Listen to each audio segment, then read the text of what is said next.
47-এর আগে স্লোগান কি ছিল? পাকিস্তান কা মতলব ক্যা, লা ইলাহা ইল্লাল্লাহ, লড়কে লেঙ্গে পাকিস্তান, মারকে লেঙ্গে পাকিস্তান। এই ছিল স্লোগান। এই বাঙালিরা দিত, আমরা দিতাম। এই সমস্ত স্লোগান দিয়ে আনা হয়েছে। আনার পরে রাষ্ট্র যখন স্বাধীন হলো, আপনারা কি জানেন আলেমদের অবদান এখানে কি পরিমাণ ছিল? পাকিস্তান হওয়ার পক্ষে, মানে আমাদের বাংলাদেশটাও তো তখন কি ছিল? পাকিস্তান ছিল। যখন এই রাষ্ট্র হলো, পশ্চিম পাকিস্তানে জাতীয় পতাকা উত্তোলন করলেন শেখুল ইসলাম আল্লামা শাব্বির আহমদ উসমানী। পূর্ব পাকিস্তান বাংলাদেশে জাতীয় পতাকা উত্তোলন করেছিলেন আল্লামা জাফর আহমদ উসমানী রহমতুল্লাহ আলাইহি। ইতিহাস। ব্যাস, স্বাধীনতা হয়ে গেছে, দেশ পেয়ে গেছি।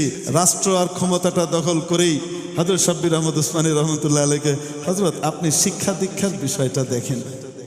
শিক্ষামন্ত্রী বানায় দিল, প্রধানমন্ত্রী তাদের, স্বরাষ্ট্রমন্ত্রী তাদের। ডক্টর আমজাদ চাচা রহমতুল্লাহ আলাইহি পাকিস্তানের এক প্রধানমন্ত্রীর ছেলে।